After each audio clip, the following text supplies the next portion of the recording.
Texas at Texas Tech on CBS this afternoon. Texas a 4 seed according to Jerry Palm, while Texas Tech currently a 6 seed. But the Red Raiders winning 6 of their last 7 against the Longhorns. Mac McClung hit the game winner in the first half. Sims turns the ball over, taken by Kevin McCullough. That's Mac McClung laying it in. Texas Tech down 2. Next possession, McClung beats the clock. He hits the catch-and-shoot 3 that puts Texas Tech up 1 and gives them their first lead of the game. But in the first half, McClung with only 5 points. Texas, they bring momentum into the break, but under 5 seconds left in the first, Matt Coleman knocks down the 3. With that, Texas ties the game at 33 just before the halftime buzzer. Coleman had 8 points and 5 assists in the first half, but Texas Tech running away with it in the second. McClung from the corner drains the triple that puts Texas Tech up 5. He's now had double digits in 5 straight games. And a little bit of emphasis in the second half. Shannon Jr. flying in with a left-handed slam. Texas Tech starts the second half on a 19-6 run. Texas finally getting some of those buckets to fall. Middle of the second half now. Coleman III kicks it out to Brock Cunningham. He's able to drain that corner 3. So Texas now down by 10. Later, Courtney Ramey drives baseline. Kai Jones throws it down. Texas down 7. But minutes later, Texas down just 6. Some Chris Ball movement to Andrew Jones. He's able to knock down the 3. Texas down by just 3. 1 minute later, Matt Coleman III drives in the lane, loses the ball. A scrum ensues. Texas Tech and Texas forced to foul. So Texas Tech goes to the free throw line. They hang on to win this one 68-59. Texas Tech has won 7 of their last 8 meetings. They swept the season series against Texas. And Texas Tech covers the 4-point spread. The under hits after the game, an emotional Chris Beard. Our guys have been trying so hard, man, and we've just been so close. And sometimes as a coach, you just want to do anything you can to help them get a win today. So it's emotional because of the respect and love I have for the players. We've dropped a couple close games, not because of lack of effort or lack of wanting to win. So today it kind of went our way. So I was emotional and happy for our players. And you could hear it in his voice, a big win. And look at the difference. The first almost 9 minutes of the second half, clearly a difference maker in this win for Texas Tech. We welcome in our college basketball writers, Chip Patterson and Matt Norlander. We were knotted at 33 at the break. So, Matt, what was the biggest difference you saw in the second half for Texas Tech? Texas struggled. No field goals made first 8 minutes of the second half. That's the story here. Now, Texas was able to make a push, and Texas Tech went on its own cold spell of its own there. But that was the difference. Now, Mac McClung, as we told you, in pregame and at halftime, he was going to try and continue to get his. He winds up being Texas Tech's leading scorer. You clearly see how important a player like McClung is once we get to the NCAA tournament. As a quick aside, I can't help but think that when you see games like this on CBS, on national television, Texas Tech made the most recent national championship game. Mac McClung, it's hard to take your eyes off of him. I think that team is going to be something of a bracket darling because McClung has real star power to him. It wasn't all him, but he does finish with 16. I will notice Kyler Edwards had 10. Marcus Santos Silva had 10. Kevin McCullough had 10. Terrence Shannon, who I told you about at halftime, he finished with 11. So that was a big-time second-half performance. And I also mentioned one more thing. I mentioned this at halftime as well. You can't tell me this isn't a factor. You see the crowd there. Texas Tech had a legitimate home court advantage. When that game ended, it sounded like the arena was plenty full. The Longhorns faced a true road environment. That cold spell in the early part of the second half did them in too deep a hole to dig out of against a solid defensive team like TTU. Yeah, without a doubt. No points for the first 8 minutes of the second half. In total, I think I last marked it down at Texas missed 13 of its first 15 field goals of the second half. But then they charged back. And I go back to those final maybe 3 or 4 minutes since the under 4 timeout and on. Shocker.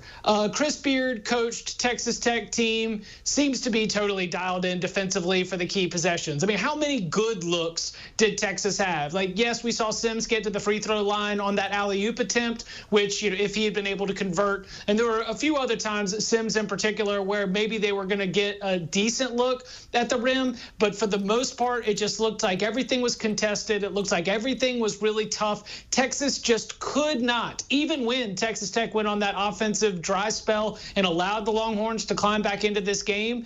When it came time to be able to finally get over the hump and finally get into this game and make it a one-possession game, Texas just had no answers. And so credit Texas Tech defensively. And again, I'm not surprised given who we're talking about here with a Chris Beard-coached Red Raiders team. And I'll follow up with this. I do think that the win, and I do think the way that they close things out in the second half is probably encouraging if you are hoping that Texas Tech can be a little bit of a bracket darling, because as Matt Norlander has pointed out on the Eye on College Basketball podcast, their resume is a little bit flimsy, and it's one of the reasons why I wrongly was picking against Texas Tech in this spot. I thought that their recent losses were part of a continued regression to about where they are. And so now Texas Tech, when they were slotted for that 7 spot, which remember means you don't get that bye, 7 through 10, you're going to have to play in that first round of the Big 12 tournament.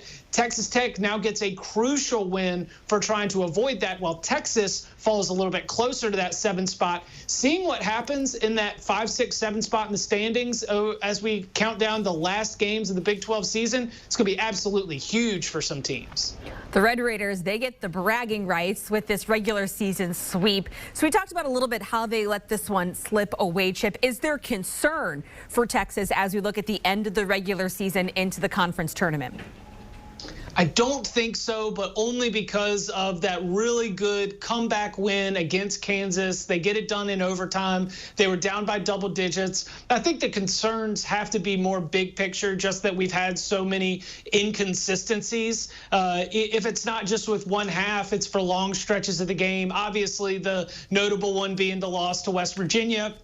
But then you're encouraged that they could flip the switch and come back against Kansas. But then here we see against Texas Tech, it seems to be a team that is going to just go hot and cold. And, when everything's clicking, then you can probably compete against anybody in the country. But obviously the flip side of that being you're liable to get beat. So I would say that Texas is a team with a high-ish ceiling, not a high ceiling, not a Final Four ceiling, not an Elite Eight ceiling, but it's a team that certainly can knock off someone who you would consider among those ranks. But at the same time, with the way that this Longhorns team can go cold, I also think it's a team that could get upset. So becoming more consistent, that's really what you're going to be looking for over these final data points. But even then, I just don't know if we're going to see enough evidence for me to be able to trust Texas when we get into the postseason. Matt, do either of these teams, in your eyes, give Baylor legitimate competition if they were to meet in the Big 12 tournament?